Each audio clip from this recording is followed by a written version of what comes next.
दोस्तों, आज की कहानी है जेठ जी। आप माँ जी को अपने साथ ले जाइए, अब मेरे से उनकी सेवा नहीं होगी। दोस्तों, कहानी शुरू करने से पहले अगर आपने चैनल को सब्सक्राइब नहीं किया हो तो कर लीजिए ताकि आपके पास पहुंच सके हर नया वीडियो।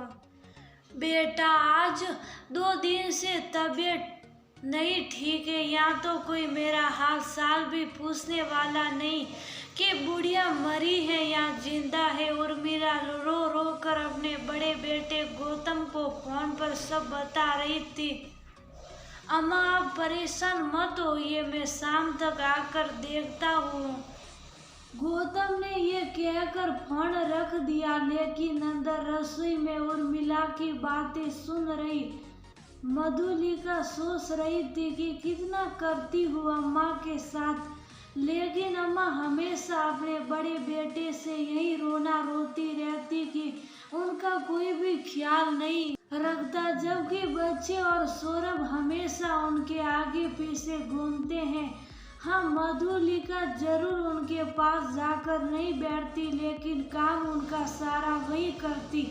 और मधुलिका का उनके पास ना बैठने का भी कारण था। हमेशा हर बात पर उसको उसकी जेठानी की अपेक्षा में नीचा दिखाने की कोशिश करती, क्योंकि जेठानी अमीर घराने से आई थी और वह मध्यम वर्गीय परिवार से। बस उन्हीं सब बातों से बचने के लिए मधुलिका उनके पास बैठना पसंद नहीं करती, जबकि बड़ी बहू दमयंती तो उनको बिल्कुल भी पसंद नहीं करती थी। उर्मिला के 2 बेटे थे। कस्बे में अपना बड़ा सा पुश्तैनी घर था, तो छोटा बेटा कस्बे में रहता और बड़ा बेटा शहर में। लेकिन उर्मिला को कस्बा छोड़कर शहर में रहना बिल्कुल भी पसंद नहीं था, इसलिए वह छोटे बेटे बहू के साथ ही रहती। अभी कल ही तो सौरभ ने उर्मिला को घर पर ही डॉक्टर को बुलाकर दिखाया था, लेकिन बड़े बेटे और बहू से सहानुभूति पाने के लिए जब तक फोन पर छोटे बेटे बहू की बुराई करती रहती और बस इसी बात से मधुलिका चिढ़ जाती। शाम बीतने को आई, लेकिन गौतम नहीं आया। दूसरे दिन सुबह फिर उर्मिला ने फोन पर गौतम से आने के लिए कहा। अम्मा, अच्छा आज जरूर आऊँगा। खैर दोपहर तक गौतम आ गया। अम्मा, ये दवाइयाँ तो रखी हैं आपके पास, आप तो कह रही थी कि आपका कोई ख्याल ही नहीं रखता। गौतम ने दवाइयाँ रखी देखकर कहा। उनके पास टेबल पर सब कुछ रखा था।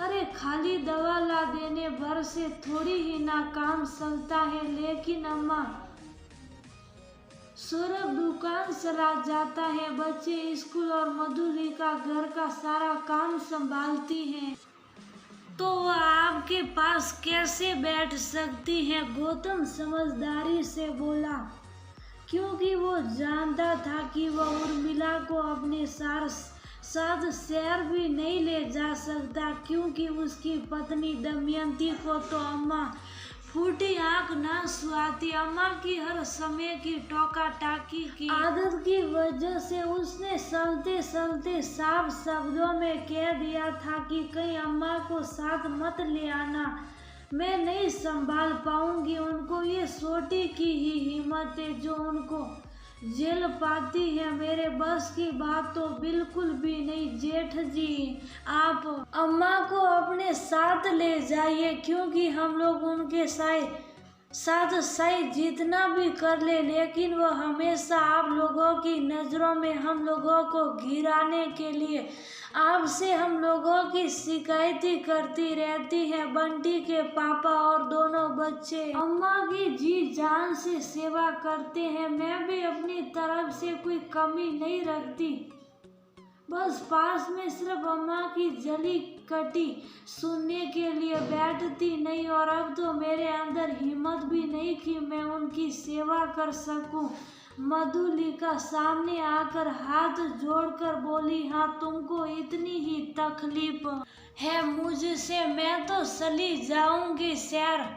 मेरे बड़े बेटे बहू मेरी तेरी सेवा कर लेंगे। उर्मिला तमक कर बोली। मधुलिका, मैं समझता हूँ अम्मा का स्वभाव, और तुम्हें तो पता ही है कि तुम तो इतना भी कर लेती हो, लेकिन दमयंती तो एक मिनट मुझको सहन नहीं लेने देगी। गौतम मधुलिका को एक किनार ले जाकर बोला, तो भैया आप ही बताइए कि हम लोग क्या करें। अम्मा तो भरे पेट में गुदा मारती हैं।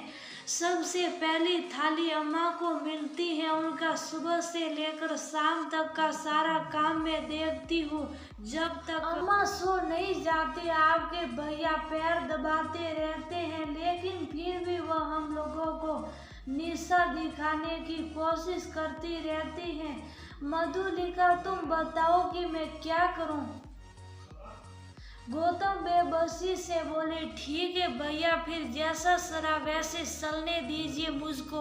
अम्मा की सेवा से आपत्ति नहीं है, बस उनकी बातों से सिर मस्ती है। मधुलिका रुआसी सी हो गई। मधुलिका, हम लोग तो उनकी आदत को समझते ही हैं, और हम लोग क्या, शहर के सब सासा ताऊ सभी उनके स्वभाव से परिचित है, इसलिए तो वो शहर में सारी सुख सुविधाएं होते हुए भी इस कस्बे में आकर रहने लगी थी।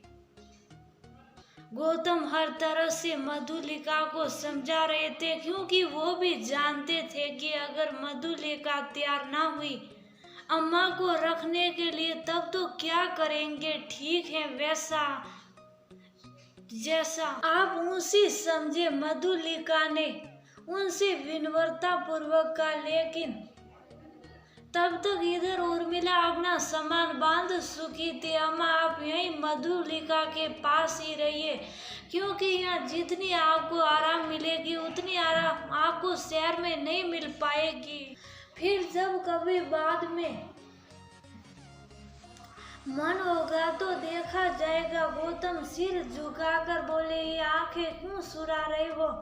बल्कि साफ साफ ये क्यों नहीं कहते तुम कि तुम लोग भी हमारी सेवा नहीं करना चाहते हो? अम्मा अब क्या कहूँ आपसे, आप खुद समझदार हैं बस, और इससे ज्यादा मैं कुछ भी नहीं कह सकता। गौतम सचमुच आंखें सुराकर बोले, क्योंकि बाकी तो वो अपनी अम्मा के भी स्वभाव से थे। सही बात में ही धोखे में थी कि मैं जब बड़े बेटे बहू से कहूंगी तो वह मुझको तुरंत अपने साथ लिए जाएंगे, और इसलिए मैं हमेशा छोटे बेटे बहू की अवहेलना करती रही। लेकिन आज मेरी आंखें खुल गई।